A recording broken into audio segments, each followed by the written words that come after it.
Welcome to today's 5-minute Bible study in the book of Ruth. Today we're beginning to look at Ruth chapter 2. Now we saw at the end of chapter 1, Naomi and Ruth have returned to the land of Judah. They're widows.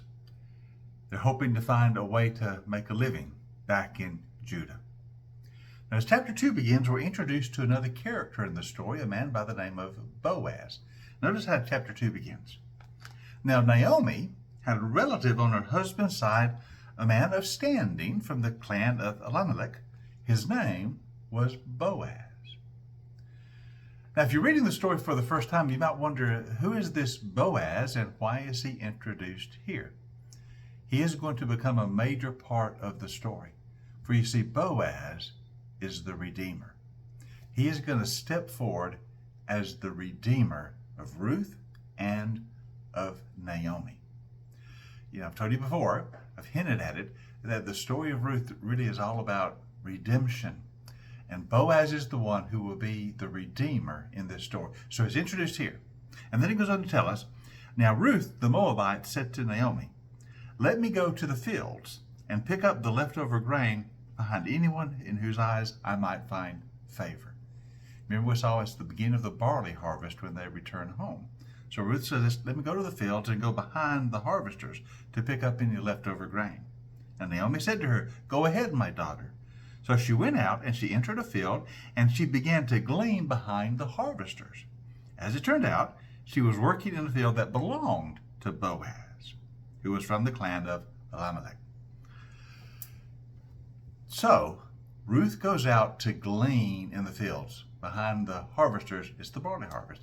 And she just happens, this is God's providential care, she just happens to pick the field of Boaz, who's just been introduced to us as a relative, a distant relative of Naomi's husband. Now, what does this matter of going and gleaning in the fields? What is Ruth doing? Well, this is an ancient law in Israel. In the book of Deuteronomy, chapter 24, verses 19 and following, is laid out and established the law of gleaning. This is a provision for those who are poor and destitute, that they may care for themselves and have food. Notice what it says about this law of gleaning in Deuteronomy 24, verses 19 and following. It says, when you are harvesting your field and you overlook a sheaf, do not go back to get it. Leave it for the foreigner, for the fatherless, and for the widow, so that the Lord God may bless you in all the work of your hands. When you beat the olives from your trees, do not go over the branches a second time. Leave what remains for the foreigner, for the fatherless, and for the widow. When you harvest the grapes in your vineyard, do not go over the vines a second time. Leave what remains for the foreigner, the fatherless, and the widow. Remember, you were slaves in Egypt. This is why I command you to do this. So this was a provision for the especially poor in the land, with special focus on the foreigner, that is the alien in the land, the widow, and the orphan, the fatherless. These are those who are especially in need because they have no one to care for them, no family to care for them. Remember, it's a patriarchal society. So if you're missing your father, the man in your life who will care for you, you quickly can become destitute. So provision was built into the law of Israel that the widow, the alien, and the orphan would be especially cared for. And the law of gleaning was for that purpose. Now notice Ruth fits two of these categories. She is an alien.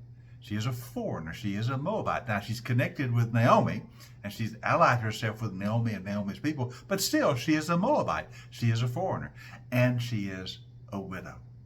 Her husband is deceased. Her father-in-law is deceased. She has no children, no son to care for her. She is in terrible need. And so this law of gleaning applies to her. She is allowed to go at the harvest time and go behind the harvesters and to glean what is left in the fields. And so that's what she suggests to Naomi. I'm going to go and glean, so we'll have some food. We'll have something to eat. And Naomi says, do it. And so she goes, and she just happens to pick a field that belongs to Boaz. She doesn't know it belongs to Boaz. She has no idea who Boaz is. But we've already been told Boaz is a relative of Naomi's husband. And Ruth is gleaning in his field. Now this sets the stage for the redemption to occur. So as we continue with our story in the coming sessions, we will see how this plays out and how Boaz will become the redeemer of both Ruth and Naomi. So join us next time for our 5-minute Bible study in the book of Ruth.